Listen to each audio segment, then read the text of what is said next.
के खास बुलेटिन में आपका स्वागत है और मैं हूं आपके साथ सुमन पाल। बुलेटिन की शुरुआत करेंगे बड़ी खबर के साथ। 4 नवंबर को राष्ट्रपति का नैनीताल दौरा है। कुमाऊं विश्वविद्यालय का दीक्षांत समारोह है और राज्यपाल और मुख्यमंत्री भी यहां पर मौजूद रहेंगे।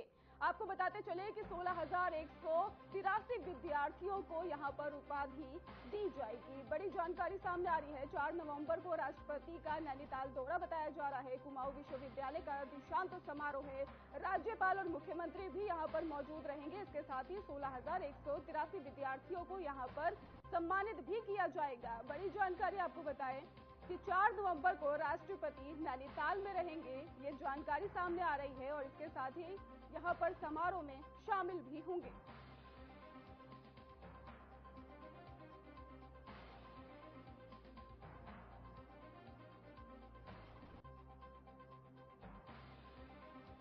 कुमाऊं विश्वविद्यालय का दीक्षांत समारोह है जिसमें राज्यपाल और मुख्यमंत्री भी मौजूद रहेंगे। इसके साथ ही राज्यपाल और मुख्यमंत्री यहां पर मौजूद नजर आएंगे और विद्यार्थियों को यहां पर उपाधि भी दी जाएगी। 16,183 विद्यार्थी हैं जिन्हें उपाधि दी जाएगी। 4 नवंबर को आपको बताएं कि ये समारोह होने वाला है जहां पर राष्ट्रपति का नैनीताल ये दौरा रहने वाला है और कुमाऊं विश्वविद्यालय का दीक्षांत समारोह है।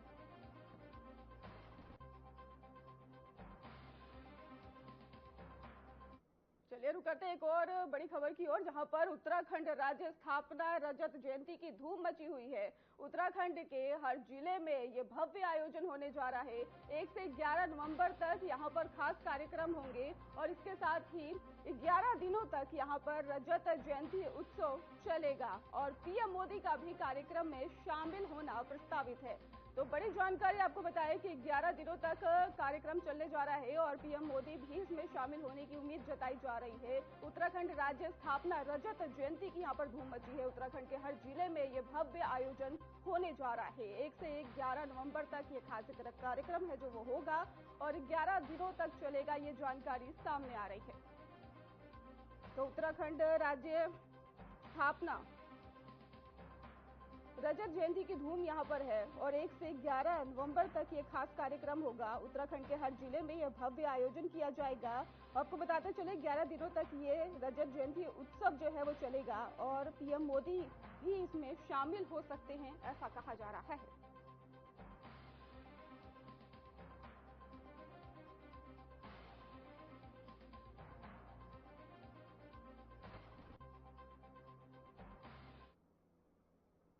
एक और खबर बताते चलते हैं आपको कि उत्तराखंड में धामी सरकार की बड़ी पहल नजर आ रही है। प्रदेश में शुरू होगी कौशल जनगणना आत्मनिर्भर। उत्तराखंड की तरफ से बड़ा कदम उठाया जा रहा है और शिक्षा और इसके साथ ही स्किल्स का यहां पर डेटा बैंक भी बनेगा। उत्तराखंड में धामी सरकार की बड़ी पहल नजर आ रही है जहां पर बताया जा रहा है कि प्रदेश में अब नई सेवा शुरू की जाएगी और इसके साथ ही आपको बता दें कि आत्मनिर्भर उत्तराखंड की तरफ बड़ा कदम होगा।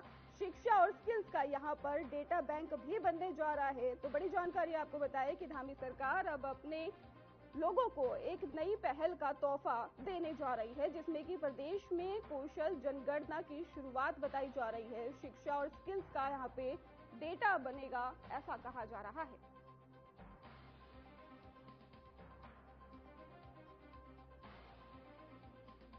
तो आत्मनिर्भर उत्तराखंड की तरफ से बड़ा कदम उठाया जा रहा है। शिक्षा और स्किल्स का यहां पर डेटा बैंक बनेगा, ऐसी जानकारी सामने आ रही है जिससे लोगों को काफी ज्यादा सुविधाएं होंगी, ऐसी उम्मीद कर रहे हैं। उत्तराखंड में धामी सरकार की बड़ी पहल नजर आ रही है। आपको बताएं कि इससे पहले भी सीएम धामी ने पहलों की यहां पर कदम उठाया था इसको लेकर। अब फिर से एक बार वो अपने लोगों को यहां पर एक तोहफा देने जा रहे हैं। उत्तराखंड में धामी सरकार एक नई पहल शुरू कर रही है और उत्तराखंड में यहां पर सरकार का बड़ा तोहफा लोगों को मिलने जा रहा है।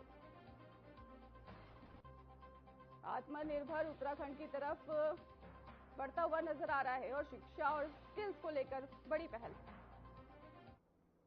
उत्तराखंड के मुख्यमंत्री पुष्कर सिंह धामी ने आज प्राचीन और पावन श्री जागेश्वर धाम पहुंचकर पूजा अर्चना की है। इस दौरान ही उन्होंने राज्य की खुशहाली, समृद्धि और जनता के कल्याण की कामना की है। मुख्यमंत्री धामी ने मंदिर में वैदिक मंत्रोच्चार के बीच ही रुद्र अभिषेक किया है और पुरोहितों से आशीर्वाद प्राप्त किया है। उन्होंने मंदिर परिसर की व्यवस्थाओं का भी निरीक्षण किया है और अधिकारियों को श्रद्धालुओं की सुविधाओं पर विशेष ध्यान देने के भी निर्देश दे दिए हैं। उनके साथ कई प्रशासनिक अधिकारी भी मौजूद रहे हैं। तो जागेश्वर धाम विकास पर यहां पर जोर देते हुए दिखाई दे रहे हैं और इसके साथ ही आपको बता दें कि वैदिक मंत्रोच्चार से यहां पर रुद्राभिषेक किया गया है। उत्तराखंड के मुख्यमंत्री पुष्कर सिंह धामी ने प्राचीन और पावन श्री जागेश्वर धाम पहुंचकर पूजा अर्चना की है। इस दौरान ही उन्होंने राज्य की खुशहाली और समृद्धि और जनता के कल्याण की भी कामना की है। इसके साथ ही मुख्यमंत्री धामी ने मंदिर में वैदिक मंत्रोच्चार के बीच ही रुद्राभिषेक किया है और पुरोहितों से आशीर्वाद प्राप्त किया है। उन्होंने मंदिर परिसर की व्यवस्थाओं का भी निरीक्षण किया और इसके साथ ही अधिकारियों को श्रद्धालुओं की यहाँ पे सुविधाओं का जो है वो विशेष ध्यान देने के भी निर्देश दिए गए हैं।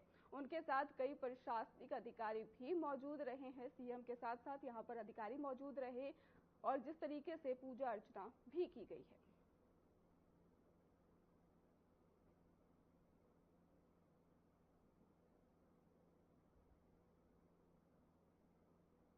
चलिए रुक करते अगली खबर की ओर। उत्तराखंड के मुख्यमंत्री पुष्कर सिंह धामी ने खटीमा लोहिया हेड में मौजूद कैंप कार्यालय में शारदा कॉरिडोर विकास परियोजनाओं की विस्तृत समीक्षा बैठक की है। बैठक में मुख्यमंत्री ने अधिकारियों को निर्देश दिए हैं कि परियोजना से जुड़े सभी कार्य जनता की अपेक्षाओं और स्थानीय आस्था के अनुरूप पूरे किए जाएं। उन्होंने परियोजना के अंतर्गत ही प्रस्तावित 38 प्रमुख कार्यों की प्रगति की समीक्षा की है और सभी कार्यों को ही समयबद्ध तरीके से और इसके साथ ही गुणवत्तापूर्ण पारदर्शिता के साथ ही पूरा करने पर बल दिया है। मुख्यमंत्री धामी ने भूमि अधिग्रहण और हस्तांतरण कार्यों को भी प्राथमिकता से शीघ्र पूरा करने के निर्देश दिए हैं। उन्होंने कहा है कि सभी निर्माण कार्य तय समय सीमा से पूर्ण हो ताकि परियोजना का लाभ जल्द जनता तक पहुंच सके।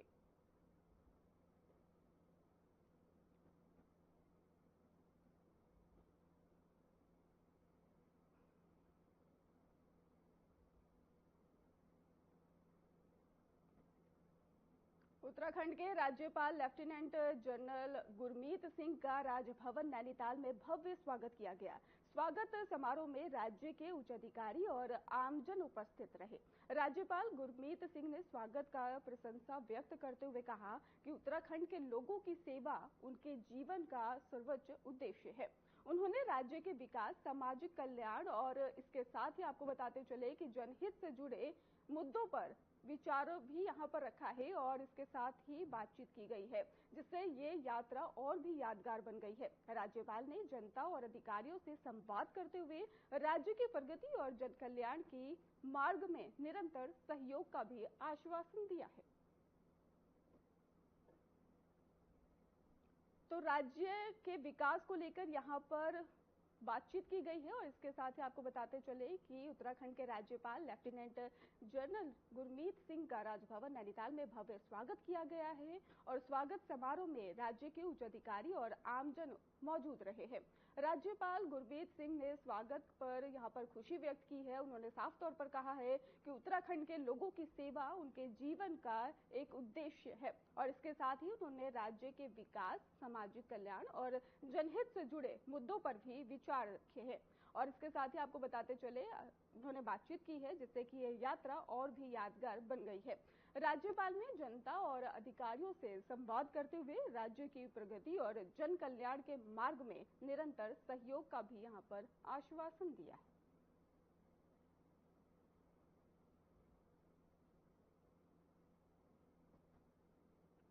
अब खबर राजधानी देहरादून से है, जहां पर उत्तराखंड के कैबिनेट मंत्री गणेश जोशी ने अपने आवास पर पूर्व सांसद और भारतीय कुश्ती संघ के अध्यक्ष बृजभूषण शरण सिंह का हार्दिक स्वागत किया है। इस अवसर पर ही मंत्री जोशी ने पुष्पगुच्छ भेंट कर उनका अभिनंदन किया और उनके साथ कई सामाजिक और राजनीतिक विषयों पर विचार विमर्श किया गया है।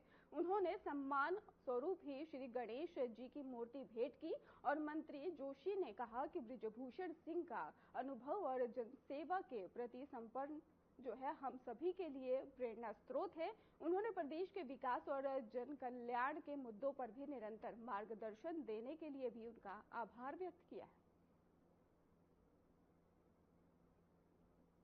सामाजिक विषयों पर यहां पर चर्चा की गई है, इसके साथ ही विकास मुद्दों पर भी यहां पर विचार विमर्श किया गया है। आपको बता दें कि देहरादून में उत्तराखंड के कैबिनेट मंत्री गणेश जोशी ने अपने आवास पर पूर्व सांसद और भारतीय कुश्ती संघ के अध्यक्ष बृजभूषण शरण सिंह का हार्दिक स्वागत किया है। इस अवसर पर ही मंत्री जोशी ने पुष्प गुच्छ भेंट कर उनका अभिनंदन किया है। उनके साथ कई सामाजिक और राजनीतिक विषयों पर भी विचार विमर्श किया गया है।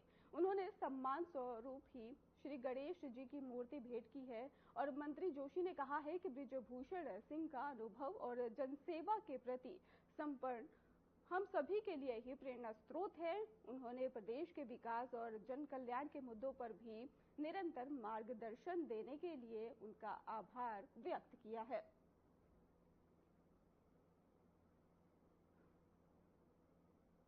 उत्तराखंड राज्य स्थापना दिवस की 25वीं वर्षगांठ के अवसर पर ही संस्कृत विभाग द्वारा 1 से 9 नवंबर तक देहरादून में निनाद उत्तराखंड शीर्षक से एक भव्य सांस्कृतिक आयोजन किया जाएगा और ये भी जानकारी सामने आई है।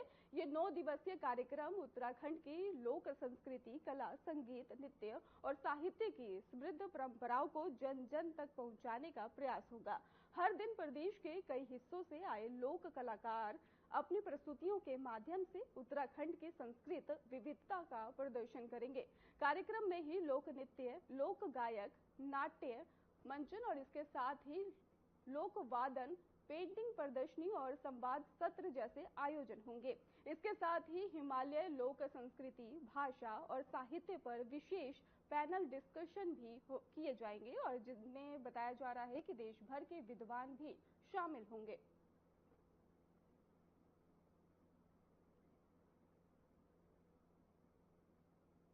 स्थापना दिवस पर सांस्कृतिक आयोजन किया जाएगा, जिसमें बताया ये भी जा रहा है कि ये कार्यक्रम चलेगा कई दिनों तक।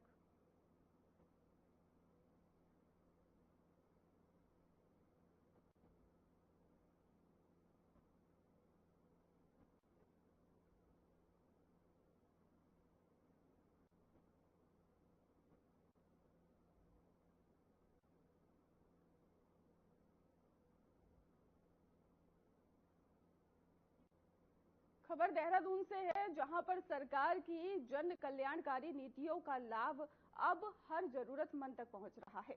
इन्हीं योजनाओं में से एक अटल आवास योजना ने गरीब और बेघर परिवारों के जीवन में नई उम्मीद जगाई है।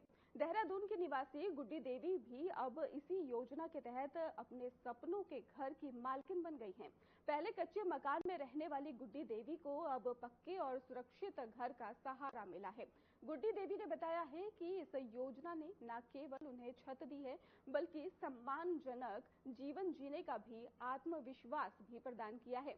उन्होंने सरकार का आभार जताते हुए कहा कि अब उनका परिवार सुरक्षित, स्वावलंबी और खुशहाल जीवन जी रहा है।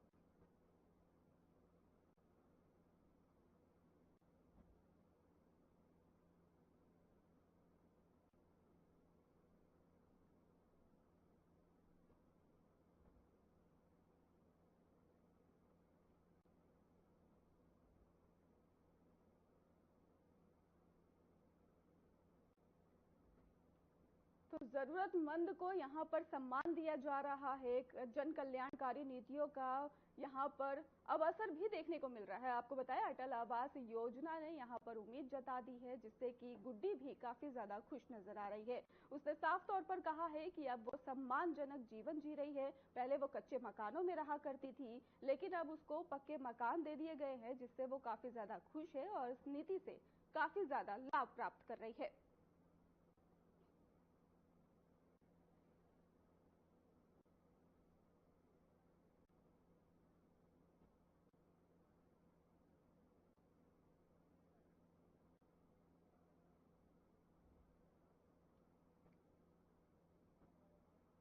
यूकेएसएसएससी पेपर केस में बड़ा अपडेट सामने आया, जहां पर आपको बता दें कि बड़ा अपडेट इसमें सामने आ गया है। सीबीआई ने शुरू की है पेपर केस की जांच। जी हां, बड़ी जानकारी सामने आ रही है। देहरादून में सीबीआई ने यहां पर केस भी दर्ज कर लिया है। यूकेएसएसएससी पेपर लीक मामले में बड़ा अपडेट सामने आ गया है। सीबीआई ने अब इस पूरे मामले की जांच अपने हाथों में ले ली है और देहरादून में ही औपचारिक रूप से केस दर्ज कर दिया गया है। और ये भी बताया जा रहा है कि सीबीआई की टीम ने प्रारंभिक दस्तावेज और केस से जुड़े फाइलें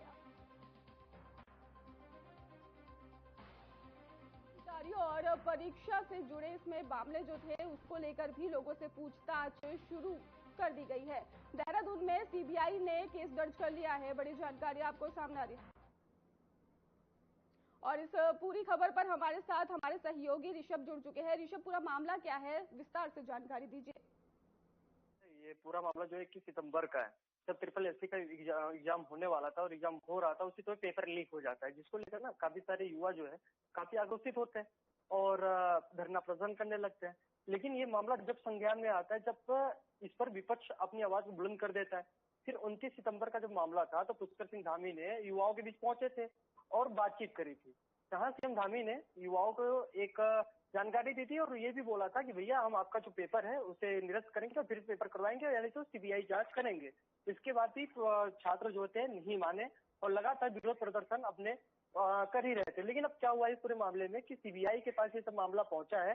सीबीआई ने इस मामले का केस दर्ज किया और मामले की जांच जारी कर देगी।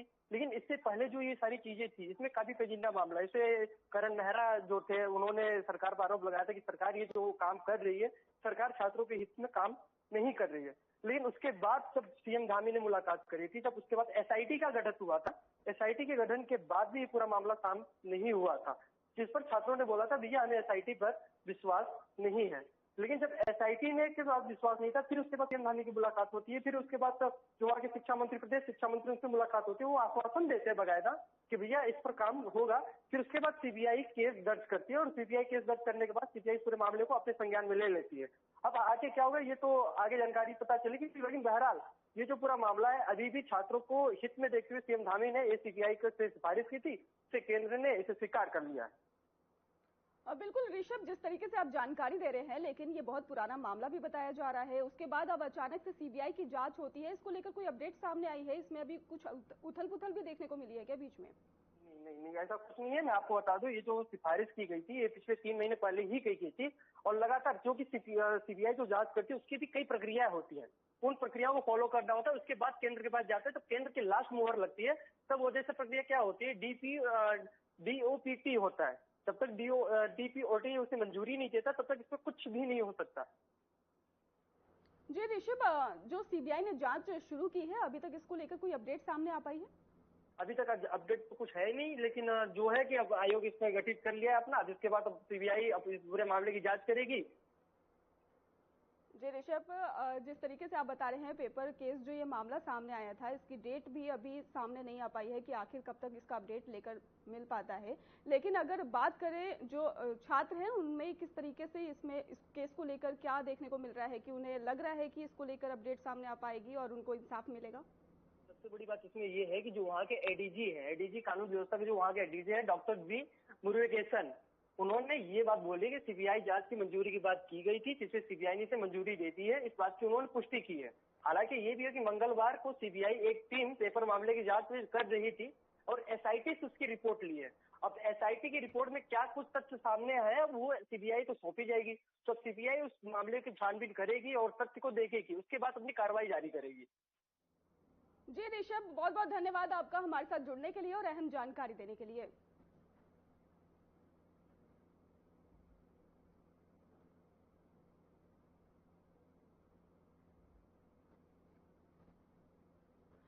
मुख्यमंत्री पुष्कर सिंह धामी की पहल पर बागेश्वर जनपद के ही मेला डुंगरी से मैदानी क्षेत्रों के लिए हेलीकॉप्टर सेवा की शुरुआत की गई है। यह सेवा प्रदेश के दुर्गम और दुरुस्त इलाकों में कनेक्टिविटी सुधारने की दिशा में एक अहम कदम है। इससे स्थानीय लोगों को आपात स्थिति में तेजी से स्वास्थ्य सेवाएं और परिवहन सुविधा मिल सकेगी। साथ ही पर्यटन और क्षेत्रीय विकास को भी बढ़ावा मिलेगा। तेजी से यहां पर स्वास्थ्य सुविधा दी जाएगी और इसके साथ ही आपको बता दें कि मुख्यमंत्री पुष्कर सिंह धामी की पहल पर बागेश्वर जनपद के ही मेला डुंगरी से मैदानी क्षेत्रों के लिए हेलीकॉप्टर सेवा की शुरुआत की गई है। ये सेवा प्रदेश के दुर्गम और दुरुस्त इलाकों में कनेक्टिविटी सुधारने की दिशा में एक अहम कदम बताया जा रहा है और इससे कि स्थानीय लोगों को आपात स्थिति में तेजी से स्वास्थ्य सेवाएं और परिवहन सुविधा मिल सकेगी। साथ ही पर्यटन और क्षेत्रीय विकास को भी बढ़ावा मिलेगा।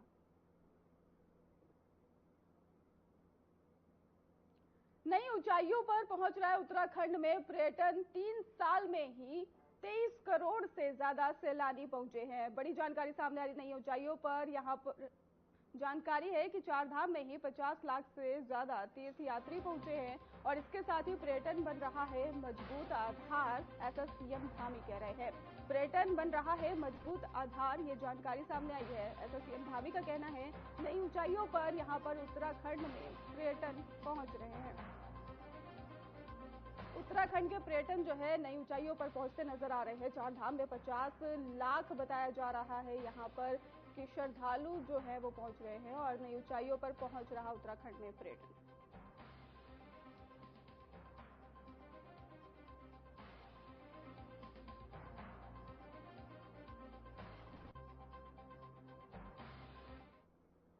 राजीव गांधी नवोदय विद्यालय तपोवन में सांसद खेल महोत्सव का शुभारंभ हुआ है। इस अवसर पर ही उत्तराखंड के सीएम पुष्कर सिंह धामी ने खिलाड़ियों के साथ कबड्डी खेलकर कार्यक्रम की शुरुआत की है। मुख्यमंत्री ने खिलाड़ियों का उत्साहवर्धन करते हुए कहा है कि खेल न केवल शारीरिक स्वास्थ्य के लिए आवश्यक है बल्कि अनुशासन और टीम भावना विकसित करने का भी माध्यम है। इसके साथ ही उन्होंने कहा है कि राज्य सरकार खेलों के प्रोत्साहन और खिलाड़ियों को बेहतर सुविधाएं उपलब्ध कराने के लिए निरंतर प्रयासरत है और इस अवसर पर ही विद्यालय परिसर में कई खेल प्रतियोगिताओं का भी आयोजन किया गया, जिसमें छात्रों ने उत्साहपूर्वक भाग लिया है और काफी ज्यादा खुश नजर आए हैं। खिलाड़ी आगे आ रहे हैं। इसी क्रम में सांसद खेल प्रतियोगिता भी प्रारंभ हो रही है, खेल महोत्सव प्रारंभ हो रहा है। यहाँ हमारे राज्यसभा के सांसद आदरणीय नरेश बंसल जी के संयोजन में ये खेल महोत्सव का आज प्रारंभ हुआ है। निश्चित रूप से इस खेल महोत्सव के माध्यम से हमारे सभी खिलाड़ियों को, छात्रों को, छात्राओं को अपनी प्रतिभाओं का प्रदर्शन का अवसर मिलेगा, खेलों के क्षेत्र में आगे बढ़ने का अवसर मिलेगा और हम राज्य के अंदर प्रधानमंत्री जी की प्रेरणा से खिलाड़ियों के उत्थान के लिए, उनको आगे बढ़ाने के लिए जहां हमने नई खेल नीति प्रारंभ की है, मुख्यमंत्री उदयमान खिलाड़ी योजना प्रारंभ की है, हम राज्य के 8 प्रमुख शहरों में 23 खेल अकादमियों का निर्माण भी कर रहे हैं, खेल लीगेसी प्लान भी बना रहे हैं, जिसमें हमारे 1000 खिलाड़ी प्रतिवर्ष वहां से प्रशिक्षित होकर निकलेंगे और इस वर्ष राष्ट्रीय खेलों में हमारे राज्य के खिलाड़ियों ने बहुत अच्छा प्रदर्शन किया। 103 पदक जीतकर खेल तालिका में हम 7वें स्थान पर आ गए, जो हमारे लिए बहुत गौरव की बात है। और ये प्रतियोगिता राष्ट्रीय खेलों की हमारे राज्य के लिए देवभूमि के साथ साथ खेल भूमि की ओर भी हमारा मार्ग प्रशस्त करने में बहुत बड़ी प्रेरित और बहुत बड़ी सहायता होने वाली है।